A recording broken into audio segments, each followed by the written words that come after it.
Hi guys, welcome back. My name is CS Shantanu Mandari. Welcome you all to my YouTube channel. और आज आप देखने वाले हैं जून 2022 के अमेंडमेंट्स। तो आपको बताना चाहता हूँ कि जून 2022 के अंदर हर सब्जेक्ट में अमेंडमेंट्स हैं, स्टार्टिंग फ्रॉम ग्रुप 1 GMRC के अंदर अमेंडमेंट्स हैं, टैक्स के अंदर हैं, ड्राफ्टिंग के अंदर कोई अमेंडमेंट नहीं है। thereafter ग्रुप सेकंड के अंदर SACMDD यानी सेक्रेटरियल ऑडिट, उसमें अमेंडमेंट है, CRIB में अमेंडमेंट है, RCD में अमेंडमेंट है, ग्रुप 3 में भी corporate funding, MDCS and insolvency, इन सब में अमेंडमेंट्स हैं। अब आज आप जो क्लास देखने जा रहे हैं ये तो GMRC की क्लास है जून 2022 के अमेंडमेंट की, जिसके ऑलरेडी ये नोट्स आप अपनी स्क्रीन पे जो देख रहे हैं, अबाउट 42 पेजेस के जो नोट्स हैं ये मैं स्टूडेंट्स को ऑलरेडी दे चुका हूँ। मोबाइल ऐप पे सारी क्लासेस अवेलेबल हैं, आपकी Google drive, pen drive etcetera पे ये क्लासेस आपको मिल चुकी होंगी, और डेफिनेटली जो भी इसके अमेंडमेंट पार्ट्स होंगे वो भी मैं आपको दे चुका हूँ। इसके अलावा ये भी आपको बताना चाहता हूँ कि जब आप ये नोट्स देख रहे हैं तो ये सिर्फ GMRC के अंदर अमेंडमेंट्स नहीं है, सेक्रेटरियल ऑडिट के भी अमेंडमेंट नोट्स और क्लासेस जून 2022 के अमेंडमेंट की मैं सब बच्चों को दे चुका हूँ, और वो अमेंडेड क्लासेस सबको मिल रही है जिन्होंने डिटेल क्लास ली है या फास्ट ट्रैक लिया है। ये उसके नोट्स हैं जो कि ऑलरेडी आपके पास होंगे, नहीं है तो आप मोबाइल ऐप से डाउनलोड कर सकते हैं या आप हमसे मांग भी सकते हैं, हम आपको प्रोवाइड करा देंगे। तो इसके अलावा ये सेक्रेटरियल ऑडिट के जो भी हैं नोट्स आपके सामने हैं। इसके अलावा CRIB के अंदर भी चेंजेस हैं along with the case laws and all, तो वो भी आपको ऑलरेडी क्लासेस भी मिल चुकी हैं, नोट्स भी मिल चुके हैं। ये उसके नोट्स हैं जो आपको ऑलरेडी मिल चुके होंगे, आपकी गूगल ड्राइव पे आ चुके होंगे, मोबाइल ऐप पे ऑलरेडी आ चुके हैं। मैं आपको बताना चाहता हूँ कि आप जो ये नोट्स देख रहे हैं जून 2022 के अमेंडमेंट के, ये सारे के सारे सब्जेक्ट्स के डिटेल क्लासेस के स्टूडेंट्स को तो मिल ही रहे हैं, पर जो फास्ट ट्रैक बैचेस हैं जिसके अंदर हम पूरा सिलेबस अबाउट 30 आवर्स में कंप्लीट करने की बात करते हैं अप्रॉक्सीमेटली, उसके अंदर भी अमेंडमेंट्स आपको मिले हैं। फास्ट ट्रैक बैचेस के अंदर जो अमेंडमेंट्स मिलते हैं वो डिटेल क्लासेस के ही होते हैं, तो आपका फ़ायदा ही फ़ायदा है। एंड फास्ट ट्रैक सभी सब्जेक्ट्स के लिए अवेलेबल है। RCD के अंदर भी अमेंडमेंट्स हैं, वो भी मैं करा चुका हूँ सारे के सारे, और आपको क्लासेस भी उसके दे चुका हूँ। thereafter उसके नोट्स जो अपनी स्क्रीन पे आप इस समय देख रहे हैं वो भी दे चुका हूँ। ये सब बात इसीलिए आज आपको बता रहा हूँ सो दैट आपको पता रहे, क्योंकि मैं YouTube थोड़ा कम ही यूज़ कर पाता हूँ, सो दैट स्टूडेंट जो है उनके अंदर अवेयरनेस आ जाए कि भाई अमेंडमेंट है। तो चाहे जहाँ से आपने क्लास ली, अगर मुझसे लिए तो मिल ही गए होंगे, जहाँ से आपने और क्लास ली है आप वहाँ से कर सकते हैं, और नहीं तो सेल्फ भी कर सकते हैं, बट छोड़िएगा मत इन चीज़ों को। कॉर्पोरेट फंडिंग अमेंडमेंट्स मैं स्टार्ट कर चुका हूँ, इसकी काफ़ी क्लासेस रिकॉर्ड हो चुकी हैं, ये चल रहा है अभी। इसके बाद MDCS स्टार्ट करूँगा, इसके अंदर काफ़ी सारे चेंजेस हैं, चाहे वो ICDR है, LODR है, AIF है, इन सब के अंदर REIT, INVIT, इन सब के अंदर काफ़ी सारे चेंजेस हैं। तो ये भी आप मोबाइल ऐप से देख सकते हैं। क्लासेस हैं जो अमेंडमेंट की वो डिटेल एंड फास्ट ट्रैक दोनों में है। तो अब आप देखेंगे एक कोई पार्ट GMRC के अमेंडमेंट का, और ऐसे ही धीरे धीरे करके जितने भी सब्जेक्ट्स के अंदर अमेंडमेंट्स हैं, जो मैं सारे सब्जेक्ट्स पढ़ाता हूँ, सभी के अमेंडमेंट्स मैं आपको यहाँ पे यूट्यूब में कुछ क्लासेस प्रोवाइड करने वाला हूँ, तो आप देखते रहिएगा। चलिए, थैंक यू सो मच। और मोबाइल ऐप हमारा ज़रूर डाउनलोड करिएगा, जिसका नाम है Shantanu and Tanya academy. Google play पे आप इसे डाउनलोड कर सकते हैं, जिससे कि अगर फर्दर भी अमेंडमेंट्स आते हैं नेक्स्ट अटेम्प्ट के लिए, मान लीजिए आपका दिसंबर अटेम्प्ट है, तो आपको पता चलता रहेगा अमेंडमेंट्स जो हैं वो कहाँ पे आ रहे हैं, कौन से सब्जेक्ट में है और कैसे क्या है। शांतनु तान्या अकेडमी आप डाउनलोड करिए। साथ साथ व्हाट्सएप के लिए हमने यहाँ पे हमारा जो व्हाट्सएप ग्रुप है CS ट्रेनिंग एंड जॉब्स का, उसको आप ज्वाइन कर सकते हैं। गूगल फॉर्म का लिंक नीचे लगा हुआ, उसको भर लीजिए और हमारी टीम आपको ऐड कर देगी हमारे व्हाट्सएप ग्रुप के अंदर। Thank you so much once again, and wish you all the very best for June examination. अब आप देखेंगे GMRC के जून 2022 के amendment. Thank you so much. So hi guys, welcome back. My name is CS Shantanu Mandari. Welcome you all to the particular subject that is called as governance, risk management, compliance and ethics CS professional, और आप देख रहे हैं जून 2022 के amendments. तो काफ़ी सारे parts आप देख चुके हैं, and in the last part जहाँ पे हम लोग CSR के बारे में बात कर रहे थे, वहाँ पे एक छोटा सा और टॉपिक था जो आई थिंक लास्ट वीडियो में नहीं हो पाया, तो आज की शुरुआत वहीं से करेंगे और कोशिश करेंगे फिर नेक्स्ट चैप्टर के ऊपर बढ़ने में। तो वो टॉपिक का नाम है विजिल मैकेनिज्म। अब देखिए, बहुत ज़्यादा एक्सप्लेनेशन इस चीज़ को नहीं चाहिए कि विजिल क्या होता है। जब आप किसी चीज़ में नज़र बना के रखते हैं, होता है ना, आप क्लोजली फॉलो कर रहे हैं। एक CCTV का नाम आपने सुना होगा, आजकल होता है बहुत ज़्यादा, सर्विलियंस या सर्विलियंसेस बेसिक मतलब ये है कि उस चीज़ पे आप नज़र बना के रख रहे हैं, क्या हो रहा है, कौन आ रहा है, कौन जा रहा है, कौन क्या कह रहा है, एक्सेट्रा एंड एक्सेट्रा। तो वही विजिल मैकेनिज्म है। और विजिल मैकेनिज्म जब हम कंपनी के कॉन्टेक्स्ट में देखते हैं तो वो एक स्टेप आगे इसलिए निकल जाता है कि अगर आपको लगता है कि कंपनी में कुछ गलत हो रहा है, तो उसके अगेंस्ट अब आवाज़ उठा सकते हैं। एंड दी विजिल कमेटी जो बनाई जाएगी, कंपनीज एक्ट एनसीपी एलओडीआर की बात यहाँ पे कही गई, तो विजिल कमेटी जो होगी उसकी जिम्मेदारी होगी कि वो उस बंदे का नाम या उस बंदे को प्रोटेक्शन प्रोवाइड करे जिसने कंपनी की जो शॉर्टकमिंग्स हैं, जो फ्रॉड है या कुछ गलत एक्टिविटीज़ जो कंपनी में हो रही है उसको सबके सामने रखा है, तो ऑब्वियसली उसको प्रोटेक्ट किया जाए। तो इसी चीज़ को आप विजिल मैकेनिज्म के नाम से जानते हैं। अब आपको ये भी पता है कि जितनी भी इंडिया में कंपनी ऑपरेट करती हैं, छोटी हैं बड़ी हैं, listed unlisted, does not really matter, अगर वो कंपनी है तो कंपनीज एक्ट तो एप्लीकेबल है ही है।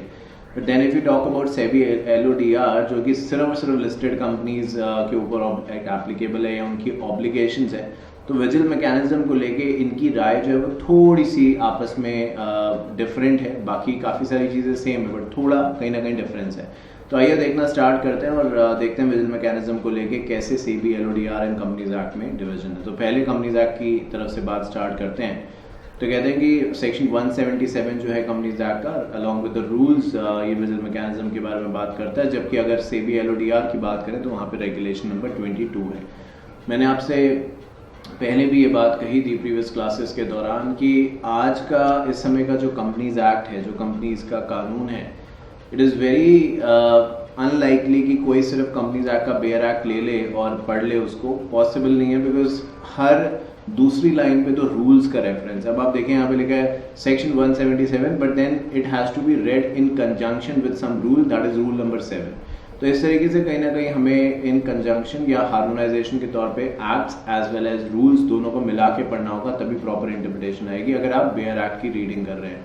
क्योंकि बहुत बार बच्चे मुझसे कहते हैं कि सर अभी हम ट्रेनिंग के लिए तैयारी कर रहे हैं या मेरा ट्रेनिंग का इंटरव्यू है या आप CS बन जाएंगे, तो जॉब के बारे में बात करते हैं। तो बहुत बार कंपनीज एक्ट लोग पढ़ के जाना चाहते हैं क्योंकि एज ए कंपनी सेक्रेटरी बाकी कानून की जितनी समझ है उतना अच्छा है, बट कंपनीज एक्ट की समझ तो होनी ही चाहिए। तो इसके लिए वो बेयर एक्ट लेते हैं। या कई लोग कहते हैं कि सर बहुत समय हो गया, अभी कंपनी लॉ से मेरा टच छूट गया है, तो बेयर एक्ट से पढ़ना स्टार्ट कर दूँ। तो मेरा जवाब यही है कि अकेले बेयर एक्ट से नहीं होगा, ये रूल्स भी आपको देखने पड़ेंगे। अगर हम बात करें विजिल मैकेनिज्म की, तो उसका जो कॉन्स्टिट्यूशन है, कहते हैं एवरी लिस्टेड एंटिटी और सच क्लास और classes of companies as prescribed under rule 7 shall establish a vigil mechanism for directors and employ to report genuine concerns. तो लिस्टेड कंपनीज को तो विजिल मैकेनिज्म के लिए कहीं ना कहीं एक पॉलिसी तैयार करनी है। बट अदर देन दैट वो कंपनीज जिन्होंने बैंकों से लोन ले रखा है या जो NBFCs हैं, उनके ऊपर भी विजिल मैकेनिज्म की जो चीज़ है वो एप्लीकेबल होती है। तो लिस्टेड कंपनी अगर है तो डज नॉट रियली मैटर कि वो बिजनेस क्या करती है। अगर वो लिस्टेड है तो विजिल मैकेनिज्म के तहत, कंपनीज एक्ट 2013 के तहत उसको ये एक प्रोविजन बनाना है, एक पॉलिसी इसके ऊपर बनानी है कि कैसे कोई बता सकता है, कैसे कोई अप्रोच करेगा, चाहे ऑडिट कमेटी के किसी डायरेक्टर को करे या किसी और को करे, अगर कुछ भी गलत हो रहा है तो कैसे बताया जाएगा, इसका एक पूरा प्रोसेस होना चाहिए। पर अगर लिस्टेड कंपनी नहीं भी है और वो वैसी कंपनी है जो कि रूल 7 में स्पेसिफाई करी गई है, अब रूल 7 यहाँ नहीं लिखा, ऊपर बात हुई थी, अभी मैंने बताया भी था, बट रूल 7 की जो एक्सप्लेनेशन है वो ये कहती है कि अगर आपकी कंपनी ने बैंकों से पैसा लिया एक स्पेसिफिक थ्रेशहोल्ड के ऊपर, या वो NBFCs टाइप की कंपनी है, तो डेफिनेटली आपको ये जो पॉलिसी है विजिल मैकेनिज्म को लेके सेटअप करनी पड़ेगी। जहाँ तक बात है सेबी एलओडीआर के बारे में, तो ये कहते हैं listed entity shall formulate vigil mechanism for directors and employ to report genuine concerns. देखिए विसिल ब्लोअर का नाम आपने ज़रूर सुना होगा और इसके बारे में काफ़ी बातचीत भी आपने अलग अलग टॉपिक्स में करी होगी। तो जब हम विसिल ब्लोअर की बात कर रहे हैं तो विसिल ब्लोअर कुछ इस तरीके से ही है जहाँ पे कुछ गलत हो रहा है तो कोई उसके अगेंस्ट आवाज़ उठा रहा है। तो विजिल मैकेनिज्म भी उससे मिलता जुलता चीज़ है, बट विजिल मैकेनिज्म की जो रिपोर्टिंग है या जो एक प्रोसेस है कि कैसे किसको बताया जाएगा वो थोड़ा डिफरेंट हो जाता है। बट दोनों का जो काम है वो यही है कि नज़र बना के रखी जाए और कुछ गलत अगर हो रहा है, जेन्युइनली गलत हो रहा है, ऐसा नहीं कि बस कुछ भी अगर है, हम किसी बात से सेटिस्फाइड नहीं है एज एन एम्प्लॉय, मुझे लगता है मेरा बॉस जो है वो बहुत ज़्यादा मुझे काम दे रहा है, तो मैं विजिल मैकेनिज्म का यूज़ करके उसके खिलाफ कंप्लेन करूँ, that does not make any sense. तो यहाँ पे लिखा भी हुआ है कि ऐसी झूठी कंप्लेन या प्रोफेशनल जो कंप्लेन है उसको करना यहाँ अलाउड नहीं है। अगर कोई एम्प्लॉय इस पूरे मैकेनिज्म का मिसयूज़ करता है तो उसे नौकरी से भी हटाया जा सकता है। तो कहते हैं every listed entity and the company belonging to class और classes shall establish vigil mechanism for directors employ to report genuine concern. और वो कंपनीज कौन सी हैं जो मैंने अभी बताया कि जो लोग डिपॉजिट एक्सेप्ट करते हैं या जिन्होंने बैंकों से पैसा लिया है 50 करोड़ से ज़्यादा, ये सब रूल 7 का पार्ट है। ऊपर जो हम बात कर रहे थे ना, ये सब गेंग पे लिखा है, ये लिखा है ना rule 7 every listed company and वो कंपनी जो रूल 7 में आती हैं, तो रूल 7 के अंदर यही सारी कंपनीज आती हैं जिन्होंने पब्लिक डिपॉजिट्स एक्सेप्ट कर रखे हैं, लोगों से पैसे ले रखे हैं, बैंकों से पैसा ले रखा है, उधार ले रखा है 50 करोड़ या उससे ज़्यादा। उसके बाद कहते हैं vigil mechanism shall provide for advocate safeguard against victimisation of an employees and director who avail vigil mechanism and also to provide for direct access to the chairman of the audit committee or the director nominated to play the role of audit committee। अब देखो, अगर for example आप ये देखते हो, just an example, आप let's say मैं junior हूँ, ठीक है, मैं देखता हूँ कि मेरा सीनियर जो है वो कंपनी के फंड्स को मिसयूज़ कर रहा है, ठीक है, तो नॉर्मल सी बात है, मैं जूनियर हूँ, मैं अपने सीनियर को तो यही बोल सकता हूँ कि सर आप ये जो कर रहे हैं सही नहीं है, शायद मैं ये कह सकता हूँ, पता नहीं वो भी कहने लायक होगा या नहीं होगी सिचुएशन, बट एट मोस्ट मैं यही कर सकता हूँ क्योंकि मैं जूनियर हूँ, मेरे हाथ में तो कुछ है नहीं। तो अब यहाँ पे यही कहते हैं कि अगर मान लीजिए मुझे लगा कि मैंने अपने सीनियर को देखा गलत काम करते हुए, एक बार इग्नोर किया जो कि गलत था, बट फिर भी मैंने इग्नोर किया, बट दूसरी बार जब उसने काम किया तो मुझे लगा नहीं, अब तो मुझे कंपनी के किसी सीनियर एग्जीक्यूटिव को ये बात बतानी चाहिए। तो जब मैंने अपनी बात ऑडिट कमेटी के चेयरपर्सन को कही या जो भी बंदा ऑडिट कमेटी का डायरेक्टर है उसको कही, तो ये उनकी जिम्मेदारी है कि वो मेरी पोजीशन को सेव करे, क्योंकि अगर अब ये बात सीनियर को पता चल गई तो नॉर्मल सी बात है, मेरे बॉस से वो पूछेंगे कि भाई तुम ये गलत काम कर रहे हो, हमें पता चला है, तो बताओ तुम्हें क्यों ना हटाया जाए इस तरीके से। तो वो समझ जाएगा मेरा सीनियर कि भाई मैं उसका जूनियर हूँ ना, तो मैंने उसके बारे में कंप्लेन करी है, वो शायद समझ जाएगा, तो मुझ पर प्रेशर बनाएगा, गलत तरीके से बात करेगा, ज़्यादा काम देगा, कुछ भी, और मुझे भी फंसाने की कहीं कोशिश करेगा। तो ऐसी चीज़ों को अवॉइड करने के लिए जो सच सामने ला रहा है उसको प्रोटेक्शन मिलनी चाहिए। प्रोटेक्शन का मतलब यहाँ पे ये नहीं है कि उसको पुलिस फोर्स मिल जाएगी या आर्मी मिल जाएगी, ऐसा कुछ नहीं हम कह रहे, पर ऑब्वियसली एक अटैकिंग होनी शुरू हो जाएगी, क्योंकि मैं जूनियर हूँ तो भाई मेरे साथ तो कम लोग ही होंगे जो मुझे सपोर्ट कर पाएँ। मैं एग्जाम्पल बता रहा हूँ, ये नहीं कह रहा कि ये रियलिटी है, बट ये रियलिटी किसी किसी के साथ तो हो भी सकती है और होती ही होगी। तो इन दैट केस ये बात कही गई है।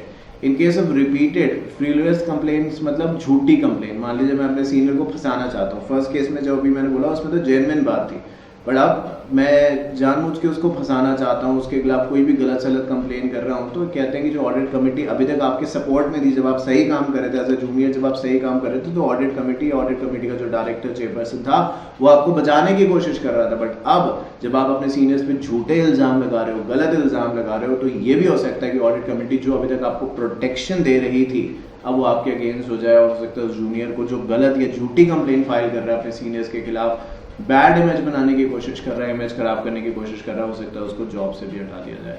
तो ये सब बात जो है वो यहाँ पे कही गई। ये बस टॉपिक था जो रह गया था लास्ट क्लास के अंदर, तो इस क्लास में वो मैंने कंप्लीट कर दिया। चाहता तो छोड़ देता कि भाई छोड़ दे तो विजिल मैकेनिज्म बच्चे खुद ही देख लेंगे, बट वो मेरी आदत नहीं है। अगर आपने शांतनु ताने अकेडमी से क्लासेस ली हैं तो ऑब्वियसली अपनी तरफ से हम अपना बेस्ट करते हैं, और बेस्ट का मतलब यही है कि हर चीज़ को कवर कराएं, अच्छे तरीके से समझाएं और एग्जाम्पल्स दें। तो जो हो सकता है वो मैं यहाँ पे कर रहा हूँ। और जैसे कि मैंने कुछ प्रीवियस क्लासेस में भी आपसे बताया था कि अगर आप ये जानना चाहते हैं कि भाई जो आप लिख रहे हैं उसमें मार्क्स क्यों नहीं मिल रहे हैं, कैसे उसको इम्प्रूव कर सकते हैं, तो हमारी टेस्ट सीरीज़ को आप ज्वाइन कर सकते हैं, जो कि CS एग्जीक्यूटिव के सब्जेक्ट्स के लिए जो सब्जेक्ट्स हम पढ़ाते हैं, CS प्रोफेशनल के सारे सब्जेक्ट्स के लिए 1 to all सभी के लिए अवेलेबल है। मैं खुद क्वेश्चन पेपर ड्राफ्ट करता हूँ, खुद ही उसको चेक भी करता हूँ। बाकी जगहों पे एक दिन आया मेरे पास किसी का कि सर आप हमारे साथ टेस्ट सीरीज़ का कोलैबोरेशन होता है ना आजकल, कोलैबोरेशन कर लीजिए। तो हमने पूछा, जो मेरे साथ थे उन्होंने पूछा ठीक है आप कौन टेस्ट सीरीज़ आपकी चेक कौन करता है, तो उन्होंने कहा जो प्रोफेशनल के बच्चे हैं वही चेक करते हैं। अब आप सोचिए आप प्रोफेशनल के स्टूडेंट है, स्टूडेंट की टेस्ट सीरीज चेक कर रहा है। मैं ये नहीं कहता ये गलत है, जो भी कर रहे होंगे वो केपेबल होंगे, शायद उन्हें भी किसी बेसिस पे ही ये काम दिया गया होगा, सो नो डाउट वो ठीक है, बट अगर उससे बेस्ट हमें चीज़ मिल सकती है तो आई थिंक हम बेस्ट ही ऑप्शन को अडॉप्ट करेंगे। तो आप टेस्ट सीरीज ज़रूर ज्वाइन करिएगा। चलिए बात करते हैं नेक्स्ट चैप्टर के बारे में, that is the chapter number 10, governance and compliance risk. और आज हम बात करेंगे कुछ नई चीज़ों के बारे में जिन्होंने आज टेक्नोलॉजी के पर्सपेक्टिव से, बैंकिंग के पर्सपेक्टिव से, फाइनेंस के पर्सपेक्टिव से धूम मचा दी है। वो क्या है आइए अब देखते हैं। तो देखते हैं रेगुलेटरी टेक्नोलॉजी, जिसको शॉर्ट में रेगटेक भी कहा गया, REG so REG stand for regulatory and TECH stand for technology.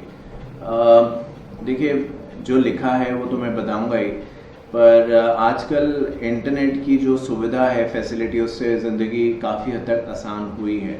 Obviously जो लोग इंटरनेट इस्तेमाल करना जानते हैं उस पर्सपेक्टिव से, पहले अगर कुछ भी करना है, ऐसा नहीं है कि ये सब चीज़ें अब बंद हो गई, बट ऑब्वियसली बहुत सारे लोग ऑनलाइन स्विच कर चुके हैं। तो बैंकिंग का कोई काम है ऑनलाइन आप कर सकते हैं, टिकटिंग का कोई काम है ऑनलाइन कर सकते हैं, क्लासेस हैं ऑनलाइन कर सकते हैं। तो वो जो ट्रांसपोर्टेशन था, टाइम लगता था, वो कुछ हद तक कम हो गया। अब ये अलग मैटर बन जाएगा, डिबेट हो सकती है कि ऑफलाइन वर्सेस ऑनलाइन क्या बेस्ट है। तो 100 चीज़ें मेरिट्स में है, 100 डीमेरिट्स में, उस पर हम बात नहीं कर रहे, बट हम ये कह रहे हैं यस ये चीज़ नई इंट्रोड्यूस हो गई है। नाउ इसके साथ जो फैसिलिटीज़ हमें आई हैं वो बहुत अच्छी हैं, बट ऑन द कॉन्ट्रेरी हम इस बात को भी डिनाई नहीं कर सकते कि स्कैम्स जो हैं, फाइनेंशियल स्कैम्स जो हैं वो बहुत बढ़ गए हैं और वो बहुत रियल लगते हैं। जैसे कि आप आजकल देखिए आधार कार्ड के लिए बोलते हैं कि आधार कार्ड अपडेट कराना है, पेटीएम का KYC कराना है, बैंक से कॉल कर रहे हैं वगैरह वगैरह वगैरह। मतलब आज लोगों के अंदर कॉन्फिडेंस आप देखिए इतना होता है कि कॉल करते हैं और कहते हैं कि सर आप फलाने बैंक का क्रेडिट कार्ड यूज़ करते हैं। जैसे मेरे पास आया कि सर आप इस बैंक का क्रेडिट कार्ड यूज़ करते हैं, कैसा चल रहा है आपका, सही चल रहा है सब कुछ। मैंने बोला मैं तो उस बैंक का यूज़ ही नहीं करता क्रेडिट कार्ड। तो वो तुक्का मारते हैं कि कोई ना कोई तो भाई यूज़ करता ही होगा ऐसे बैंक का नाम जो कि जनरली लोग ज़्यादा यूज़ करते हैं। तो कोई फंस जाए तो उससे फिर धीरे धीरे उसकी इन्फॉर्मेशन निकाली जाए। तो ये अब चीज़ें हो चुकी हैं, बट इसको लेके बैंकिंग सिस्टम हो, टेक्नोलॉजी हो, कंपनी का डेटाबेस हो, कस्टमर्स की प्रोफाइल हो, उनको सेफ रखने की बहुत ज़रूरत है। बिकॉज कहीं ना कहीं हैकिंग से भी इस चीज़ का कनेक्शन है। और अब जब ये सब आ चुका है, यानी ये कि गवर्नमेंट जो है, अगर मान लीजिए आप एक बैंक सेटअप करना चाहते हैं, कोई फाइनेंशियल कंपनी ओपन अप करना चाहते हैं, तो not only on the regulatory side आपको अच्छा होना है, बट टेक्नोलॉजी वाइज भी आपको अच्छा होना है। अगर आप ऐसे सुनेंगे किसी बैंक की जो वेबसाइट है ऑनलाइन बैंकिंग वो हैक हो गई है, तो अगर आपके पैसे पड़े हैं बैंक के अंदर तो आपका दिल बैठ जाएगा, बिकॉज पता नहीं क्या होगा, कैसे होगा। तो ये आई थिंक इन चीज़ को कोप अप करने के लिए बहुत ज़रूरी है कि लेटेस्ट टेक्नोलॉजी, और लेटेस्ट टेक्नोलॉजी भी बेस्ट से बेस्ट हो, जिससे कि जो हैकर्स हैं वो बिल्कुल भी उसको हैक ना कर पाएँ। तो उसी को लेके ये पूरा चैप्टर है और अलग अलग चीज़ों की इंक्लूडिंग द केस स्टडीज़ बात करता है। आइए थोड़ा सा देखते हैं और समझेंगे। कुछ नए टॉपिक्स या कुछ नई चीज़ें जुड़ गई हैं, जैसे कि ब्लॉकचेन है, उसके बारे में भी बात करेंगे। आइए देखते हैं। सो कहते हैं regtech is a platform that combines regulation with technology. Regulatory technology establish a solid foundation with financial technology ecosystem to come up with a solution that are targeted to new and complex regulations, litigation and regulatory remediation areas faced by the financial institution, combined with overall reduction in the cost compliance. These technologies are created to facilitate compliance with increasingly complex regulation and serve users in monitoring information या process monitoring. तो no doubt technology बड़ी है तो scams तो बड़े ही बड़े हैं, but वो एक हैकर्स की कामयाबी है। तो हमें चाहिए जब कोई भी रेगुलेशंस या कोई भी बॉडी सेटअप होती है तो उसको चाहिए कि वो अपना जो रेगुलेशंस है, कायदे कानून है, उसको इतना स्ट्रिक्ट बनाए और टेक्नोलॉजी बेस्ट से बेस्ट इस्तेमाल करे, जिससे कि जो हैकिंग है या और जो साइबर अटैक है, साइबर स्क्विटिंग भी उसको कहते हैं, तो वो सब चीज़ों की जो गुंजाइश है वो मिनिमम या कम से कम हो। तो वो यहाँ पे कहा गया है। फिर कहते हैं it is important to develop robust fintech solution with regtech innovation for sustainable financial products and security automation of regulatory process. Major technology supporting are as follows. तो ये वो चीज़ें हैं जो टेक्नोलॉजी की दुनिया में काफ़ी कहीं ना कहीं बोली जा रही हैं, काफ़ी पॉपुलर है और इसके बेसिस पे बहुत कुछ आजकल हो रहा है। तो AI यानी आर्टिफिशियल इंटेलिजेंस। अब आर्टिफिशियल इंटेलिजेंस जैसे रोबोट होता है, पहले आपने सुना होगा कि अलग अलग कंट्रीज़ में रोबोट्स हैं और काम करते हैं वो, बट अब ये आप देखेंगे इंडिया के अंदर अभी शायद समय लगेगा, बट आने वाले दिनों में ये पॉसिबल हो जाएगा। अब देखिए जैसे कि बड़े शहरों में, मुंबई में मोनोरेल सुना है, मैं मुंबई गया नहीं हूँ, बट मोनोरेल के बारे में सुना है, मैंने देखा है, पढ़ा है, और दिल्ली में भी ये चल रहा है। तो मोनोरेल या मेट्रो में ड्राइवरलेस मेट्रो चलेगी on the basis of artificial intelligence. कहाँ रुकना है, कैसे अगर कोई इमरजेंसी है उसको कोप अप करना है। तो वो जो ड्राइवर्स चलते थे मेट्रो में, आज भी दिल्ली मेट्रो में आप देखिए 1-2 ड्राइवर्स रहते हैं, बहुत बार 2, बहुत बार 1, वो भी खत्म हो जाएंगे। 2 की 1 और 1 का भी 0। मतलब अपने आप ट्रेन चलेगी, अपने आप प्लेटफॉर्म्स पे रुकेगी, इमरजेंसी पे कैसे रिस्पॉन्स करना, ये सब कुछ आर्टिफिशियल इंटेलिजेंस है उसके बेसिस पे। और ये जो कंप्यूटर्स आप देखते हैं ये सब कुछ AI के बेसिस पे आजकल चल रहा है। जितने सॉफ्टवेयर्स हैं सबको इसी बेसिस पे है। डेटा को कैसे मैनेज करना है, मशीन्स की जो लैंग्वेज है, क्योंकि देखिए कंप्यूटर की सबसे खास बात यह है कि वो 2 ही चीज़ें समझता है, विच इज़ 0 and 1। इससे ज़्यादा वो कुछ नहीं समझता। मतलब आपने प्रोग्रामिंग करी होगी कभी, हो सकता है स्कूल में, कॉलेज में, तो अलग अलग लैंग्वेजेस सिखाई जाती हैं। अब भले C++, जावा और पाइथन और न जाने कितनी कोडिंग की लैंग्वेज आ चुकी होंगी, तो वो 2 ही चीज़ों के बेसिस पे काम करती हैं, तीसरा कुछ है ही नहीं इसके अंदर। जो एल्गोरिदम है वो इसी के बेसिस पे चलता है, तो वो कैसे ऑपरेट करेगा। वर्चुअलाइजेशन हो गया, data mining and analysis. Data mining मतलब बहुत सारा डेटा मान लीजिए आपके पास है, MS एक्सेल में आपने काम किया होगा, तो बड़ी बड़ी स्प्रेडशीट्स होती हैं। वो डेटा जो है कैसे एक से दूसरी जगह मूव इन करना है, मेक श्योर करना है कि जो डेटा है वो पूरा प्रॉपरली मूव हो। अब मान लीजिए जैसे मेरी कंपनी है, अब ये IT वालों का मैं उन्हें क्रिटिसाइज नहीं करूँगा, बट एप्रिसिएशन ही कहूँगा कि बहुत बार नीड और सिचुएशन को ध्यान में रखते हुए वो सर्वर्स बदलते हैं, सॉफ्टवेयर्स बदलते हैं, कि पहले इस पे यूज़ कर रहे थे अब दूसरे पे आ गए वगैरह वगैरह। तो सारा डेटा एक सर्वर से दूसरे सर्वर पे आना, as an employ, as a company secretary, मुझे तो मेरी फाइल चाहिए। अब इंटरनल वो कैसे डेटा कहाँ से कहाँ कॉपी कर रहे हैं एंड एवरीथिंग, वो हमें नहीं पता, but in the end of the day मेरा काम इफेक्ट नहीं हो रहा। तो ये जो डेटा माइनिंग है, एक से दूसरी जगह डेटा जाना, ये बहुत बड़ी चैलेंज है आज के समय में, जिससे कि डेटा बाहर ना जाए, हैकर्स के पास ना चला जाए।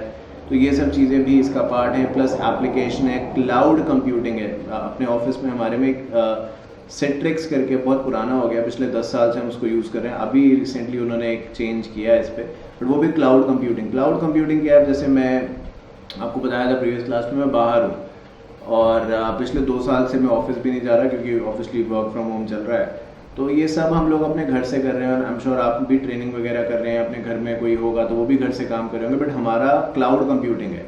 किसी भी कंप्यूटर पे काम करें, बहुत सारी कंपनीज में ये होता है, तो ऐसे नहीं कि बहुत नया है ये, बट किसी भी कंप्यूटर पे काम करें, कुछ भी करें, हमें कोई फ़र्क नहीं पड़ता। काम से मतलब है, आपका ऑफिस में भी कोई कंप्यूटर फिक्स नहीं है, मतलब ये ठीक है कि जगह जिसकी फिक्स है, बट अगर वो कंप्यूटर नहीं चल रहा तो कहीं भी बैठ जाओ, कहीं से भी कर सकते हो। वो क्लाउड कंप्यूटिंग है, कुछ भी डेटा कंप्यूटर पे नहीं रहता। तो इन चीज़ों को और सिक्योर, क्योंकि डेटा का कंप्यूटर पे रहेगा तो कोई भी कंप्यूटर खोलेगा, उसको एक्सेस करेगा, डेटा निकाल। क्लाउड कंप्यूटिंग में वो जा ही नहीं सकता जब तक आपका लॉगिन ID, पासवर्ड और ऑथेंटिकेशन, बहुत बार आजकल ऑथेंटिकेशन की भी होती है। एक तो OTP होता है, वैसे नहीं, एक ऑथेंटिकेशन का अलग से ऐप भी है गूगल प्ले पे, और आईफोन iStore पे भी होगा, तो वो सब के बाद ही आप लॉगिन कर सकते हैं।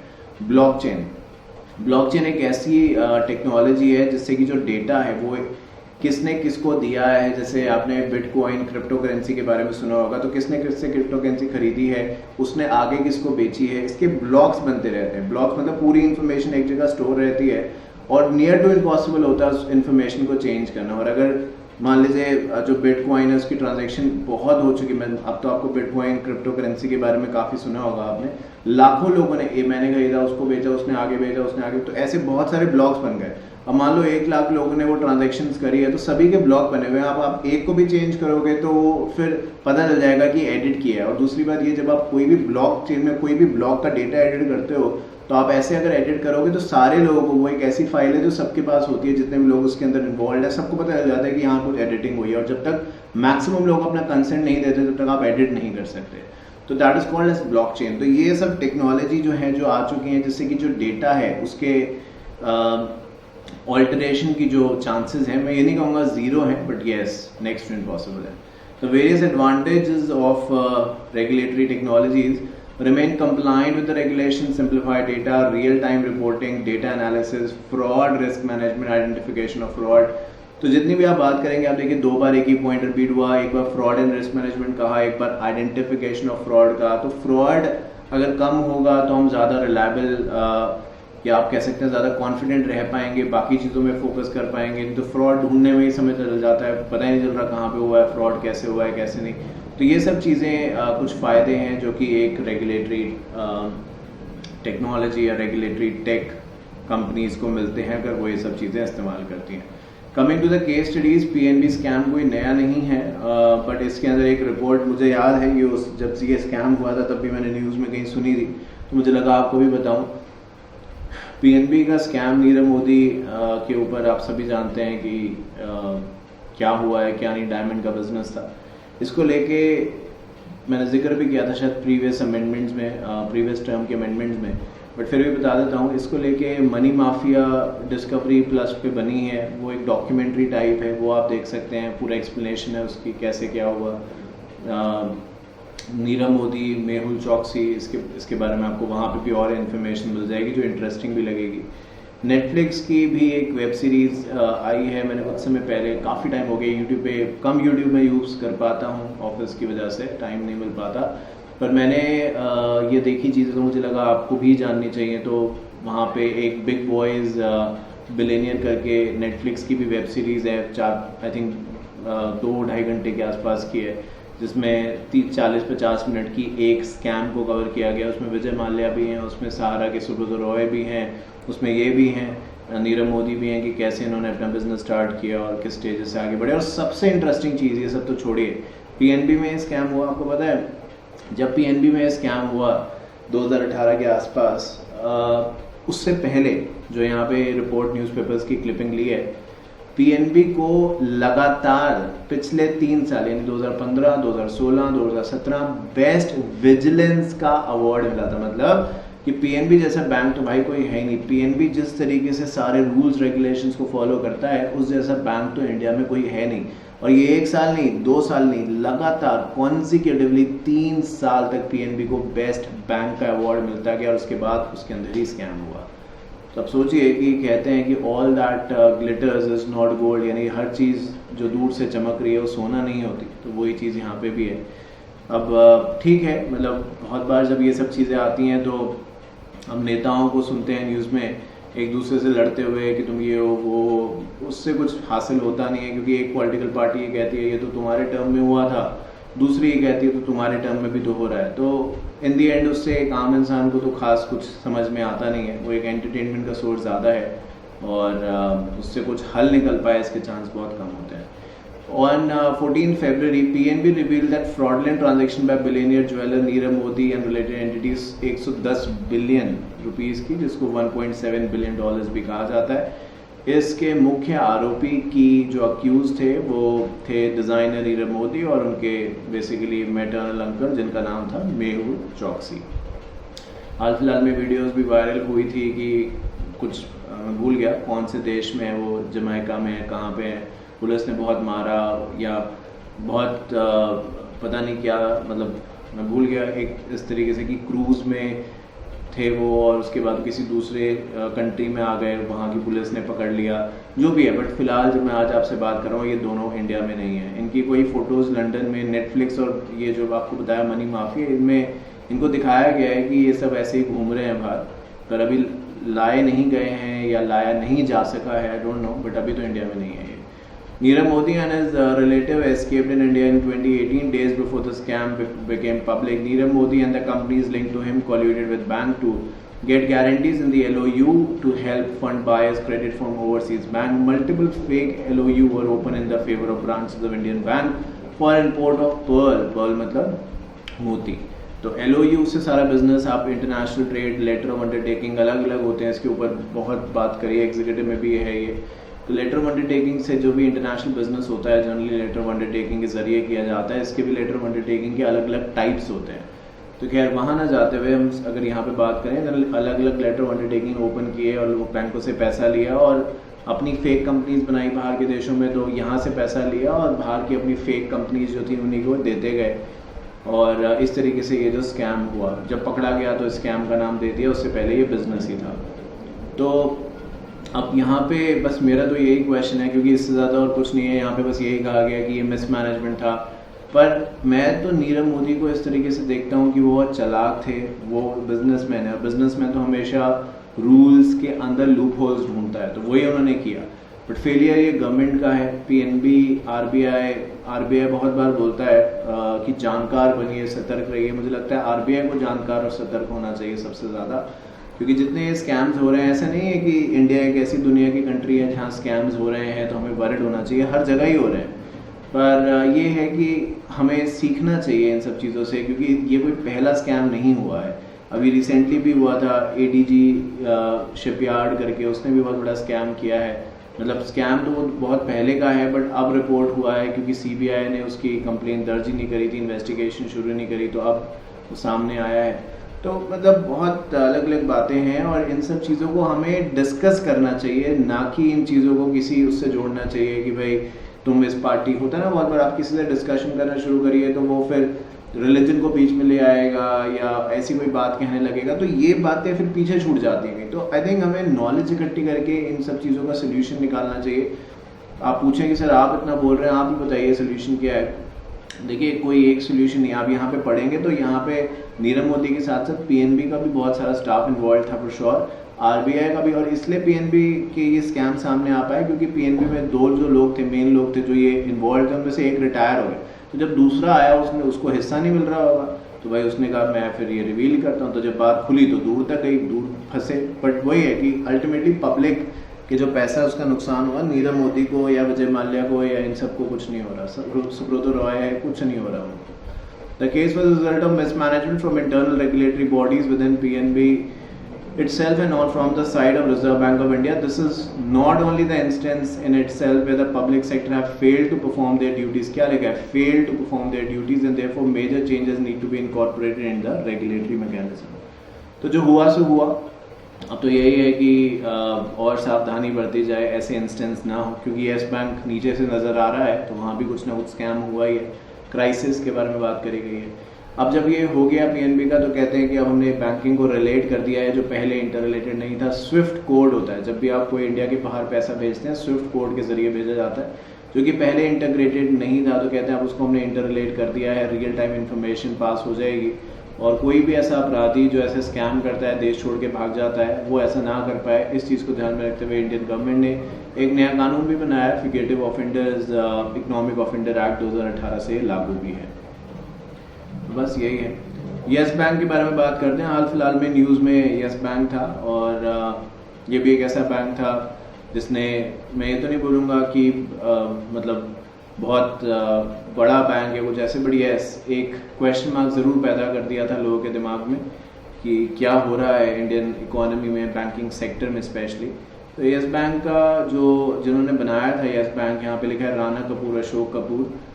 उन्होंने येस बैंक को इतना अच्छे तरीके से चलाया कि वो इंडिया का 5th largest private sector bank बन चुका था। और सिर्फ यही नहीं, KPMG का नाम आपने सुना होगा, उनके एनुअल सर्वे में इसको बैंक नंबर 1 या सबसे अच्छा बैंक जो इंडिया में ऑपरेट करता है, ये टाइटल तक भी दिया गया। पर फिर क्या हुआ?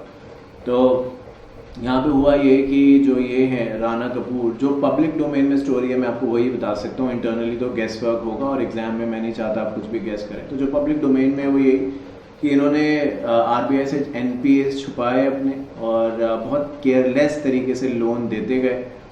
और जिन कंपनीज ने इनके पहले पैसे नहीं भी दिए थे, यहाँ पे लिखा हुआ है कुछ कंपनीज का नाम, DHFL है, रिलायंस है, अनिल अंबानी बैंकरप्ट हो गए तब भी। अब बैंकरप्ट होना आजकल एक स्टेटस सिंबल है। अभी एक हाल फिलहाल में न्यूज़ आई कि सुपरटेक बहुत बड़ा बिल्डर है, दिल्ली NCR और तमाम पैन इंडिया शायद काम करते होंगे, तो बहुत सारे बड़े बड़े शहरों में बैंकरप्ट हो गए। बताते हैं कि 25,000 लोग जिन्होंने घर बुक किए थे, और आज की तारीख में अगर आप एक घर लेते हैं 3 BHK के आसपास भी, मतलब वेरी करता है, ये तो ऐसे नहीं कि यही एक चीज़ है, बट 1 करोड़ रुपए तो आप पकड़ के चलो। और 1 करोड़ रुपए एक आम इंसान की लाइफ खत्म हो जाती है तब भी वो शायद नहीं कमा पाता, उसने देखा ही नहीं होता। और वो बैंक से इतना कर्ज लेता है, तो 1 करोड़ रुपए अगर आप बैंक से ले रहे हैं तो कम से कम 2.5-3 करोड़ रुपए आपको वापस करने हैं विद इंटरेस्ट। आप मेरी बात समझ रहे हैं? और उसके ऊपर बिल्डर इस तरीके से करते हैं कि इंसॉल्वेंट हो गए, अब चला गया वो मामला, करते रहिए, इंसॉल्वेंसी लड़ते रहिए। तो ये आई थिंक चीज़ है जो हमें यहाँ पे समझने की ज़रूरत है जो हो रहा है। और इसका रिजल्ट कभी भी लड़ाई से नहीं निकलेगा, पढ़ के निकलेगा, जान के निकलेगा, सजेशंस दे के निकलेगा। ठीक है, तो यहाँ पे ये लिखा है कि येस बैंक में क्राइसिस क्यों हुई। कहते हैं कि येस बैंक की जो लोन बुक थी उसके अंदर बताया कि 55,000 करोड़ के लोन दिए हैं और डिपॉजिट 74,000 करोड़ के हैं। चलो ये तो सही है कि भाई लोन आपने कम दिए और डिपॉजिट आपके पास ज़्यादा है। बट उसके बाद, ये बात है 2014 की, उसके बाद कुछ अलग ही होने लग गया। उसके बाद जो इनकी लोन बुक थी, ये जो 55,000 करोड़ थी इंटू 4 हो गई, यानी डबल से भी और डबल हो गई। जबकि डिपॉजिट्स जो थे इनके पास, जो अभी तक 74 करोड़ दिखाया गया, वो बहुत फॉल करने लगे, गिरते गए। तो एक तरफ लोन बढ़ता जा रहा है, लोन देते जा रहे हैं, बट डिपॉजिट्स लोग यहाँ पे रख नहीं रहे, इनका डिपॉजिट फॉल होता जा रहा है। क्योंकि देखो बैंक कैसे काम करता है कि कोई पैसा आप बैंक में पैसा रखते हो, बैंक उसी पैसे को आगे लोन के तौर पे देता है, उससे इंटरेस्ट कमाता है, कुछ इंटरेस्ट अपने पास रखता है, कुछ उसको देता है, इसका सेविंग में पैसा पड़ा है, बाकी उससे अपने खर्चे चलाता है। यही तो होता है, यही बैंकिंग बिजनेस है। तो ये हो नहीं रहा था यहाँ पे। तो जब ये काफ़ी समय तक चलता रहा तो आरबीआई के स्कैनर में ये चीज़ आई कि भाई येस बैंक में कुछ गड़बड़ी चल रही है। तो उन्होंने तुरंत एक्शन लेना स्टार्ट किया और उन्होंने देखा कि अनिल अंबानी की जो कंपनी रिलायंस पावर का आईपीओ आया था 2008 में कहते हैं, पेटीएम, तो आज की डेट में अब आप यही देख लीजिए 2150 रुपये का पेटीएम का शेयर आईपीओ पे लिस्ट हुआ था। आज जब मैं आपसे बात कर रहा हूँ कुछ 560 या 570 रुपये का रह गया, जबकि अभी 6 महीने भी नहीं हुए लिस्टिंग को। हो सकता है ये जल्दी हो और आने वाले दिनों में ये शेयर बहुत आगे बढ़ जाए, बट आने वाले दिनों में क्या होगा वो किसी को नहीं पता। बट जो आज सिचुएशन है वो यही है। अब आप इसके लिए किसको ब्लेम करेंगे, कौन से मर्चेंट बैंकर को आप ब्लेम करेंगे, और क्या ये स्कैम से कम है? एक लॉट इसका 14,000 रुपये के आसपास का होता है जनरली आईपीओ में, क्योंकि आपको पता है इतना ही आप ले सकते हैं एक लॉट के लिए। आप सोचिए कि अगर शेयर 560 रुपये आ चुका है और 2150 रुपये का शेयर कह के दिया गया था, आइडिया आप लगा लीजिए 25% के आसपास ऑलमोस्ट मोटा मोटा रह गया, बाकी तो सब इरोड हो गया। अब इसके लिए आप किसको ब्लेम करेंगे? अब यही चीज़ यहाँ पे भी हुई कि अनिल अंबानी का बिजनेस जैसा बताया गया फेलियर था, बट इन्होंने फिर भी, येस बैंक ने फिर भी पैसा देते गए, DHFL को भी पैसा दिया, ILFS को भी पैसा दिया। ये वो बिजनेस थे जिन्होंने येस बैंक का पैसा पहले भी नहीं लौटाया था, बट इन्होंने येस बैंक ने फिर भी उनको लोन दिया, तो ये तो होना ही था ना। फिर जब पता चला तो RBI ने बताया कि भाई किसी और बंदे को यहाँ पे अपॉइंट किया, और येस बैंक की सिचुएशन और ज़्यादा तब खराब हो गई जब उसके एक इंडिपेंडेंट डायरेक्टर जिनका नाम उत्तम प्रकाश अग्रवाल था, उन्होंने रेजिग्नेशन दे दिया कह के कि भाई बैंक के अंदर गवर्नेंस के इशू है। गवर्नेंस के इशू मतलब क्योंकि इंडिपेंडेंट डायरेक्टर की बहुत जिम्मेदारी होती है, तो वो जिम्मेदारी आप जवाबदेही होंगे उसके लिए। अगर कुछ भी गलत हुआ तो उनको लगा होगा कि भाई जिस सिचुएशन में आज ये बैंक है, ये पक्का आज नहीं तो कल बात बिगड़ेगी, तो इससे पहले निकल जाओ, तो वो तो निकल गए, तो उस वजह से और ज़्यादा लाइमलाइट में आ गया। अब इनके एनपीए बढ़े, ये एक रीज़न था इनके फेलियर का। गवर्नेंस इशू हाईलाइट किए गए जिसकी वजह से इंडिपेंडेंट डायरेक्टर्स ने रिज़ाइन किया। उसके बाद जब इतना सब कुछ हो गया मार्केट में, मीडिया कैसे न्यूज़ बनाता है वो आप जानते ही हैं, तो उसकी वजह से ये हुआ कि भाई लोगों के मन में एक डर बैठ गया, तो उन्होंने कहा पैसा हम घर पे रख लेंगे पर येस बैंक में नहीं रखेंगे। शायद जिनकी सैलरीज येस बैंक में क्रेडिट होती थी, हो सकता है कंपनीज ने भी येस बैंक को चेंज करके कुछ और कर दिया, क्योंकि जब ये सब हुआ ना तो रातों रात खबर आ गई कि आप येस बैंक से सिर्फ इतना ही, पता नहीं आपको याद है कि नहीं, बहुत रीसेंट है, बहुत पुरानी बात नहीं है ये, तो इतना आ गया कि ठीक है आप ATM से 20-25 हज़ार ही निकाल सकते हैं, अपना ही पैसा है किसी और का नहीं, बट आप नहीं निकाल सकते क्योंकि बैंक के पास है ही नहीं देने के लिए। तो SBI ने भी बहुत सारा पैसा दिया, बट SBI भी किस किस बैंक को संभालेगा? PNB को भी दिया, इसको भी दिया, और अभी तो वो चल रहा है। और बहुत सारे बैंक है जो शेड्यूल कमर्शियल बैंक है जिनकी मेन मीडिया में जिक्र ही नहीं है, उनका पैसा फंसा हुआ है।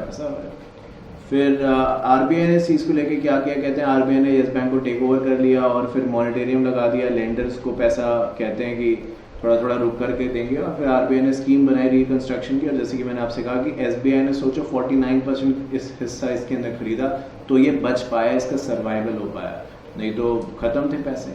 तो ये है वो चीज़ जिसके ऊपर हमें बात करनी चाहिए, हमें डिस्कस करना चाहिए। और जब हम सिर्फ एक बुक की रीड ना करके उसके आगे पीछे की स्टोरी जानते हैं, उसके ऊपर और 4 चीज़ें बोलते हैं, तो वहीं से आपका जो वोकैबुलरी है इन टर्म्स ऑफ लिखना की जो आइडियाज़ हैं वो आपको आते हैं। मेरी बात आप समझ रहे हैं? जैसे कि मैंने ये चीज़ समझाई और उसके पीछे आगे की बात बताया कि PNB को 3 टाइम बेस्ट बैंकर का अवार्ड भी मिला, उसके बाद भी उसमें स्कैम हुआ। तो ये वो चीज़ें हैं जो बैकग्राउंड तैयार करती हैं, और कहीं ना कहीं आपको ईजी फील होगा जब आप एग्जाम में कोई भी केस स्टडी लिखेंगे, बिकॉज इतना जान चुके हैं कि अब आपका माइंड उस तरफ भी सोचने लगेगा। मेरी बात समझ रहे हैं? तो यही फ़ायदा होता है किसी केस स्टडी को एक बेहतर तरीके से पढ़ने के लिए। और जब केस स्टडी की बात करें तो MDCS अपना एक पेपर है ग्रुप 3 के अंदर, उसके अंदर पूरा मॉड्यूल एक एक लाइन मैंने कवर करी है डिटेल क्लास के अंदर, उसका भी फास्ट ट्रैक अवेलेबल है, तो वहाँ पे फास्ट ट्रैक में भी हर केस लॉ मैंने कंप्लीट किया है। तो चलिए, thank you so much once again for watching, and next class में हमारी मुलाकात होगी, आगे बढ़ेंगे और अमेंडमेंट्स को कंप्लीट करेंगे। सारे सब्जेक्ट्स में अमेंडमेंट्स हैं, याद आपको बार बार इसलिए दिला रहा हूँ जिससे कि आप कुछ भी छोड़ के ना जाएं। अगर आपने हमारी क्लासेस ली हैं, आप मोबाइल ऐप पे हैं, आप डेस्कटॉप पे हैं, जो भी है जैसे भी है, सभी को सारे अमेंडमेंट्स मिलने वाले हैं। देखते रहिएगा और फॉलो करिएगा अगर आपको लगता है कि आपने क्लास ली और आपको अमेंडमेंट नहीं मिले। Thank you so much once again for watching. I'll see you in the next class. Till then, take care of yourself. Do whatever you want to for CS Executive, CS Professional, widest ICSI module coverage. Guarantee of covering all amendment, including the fast track batch revision series, Shantanu and Tanya Academy. Thank you so much.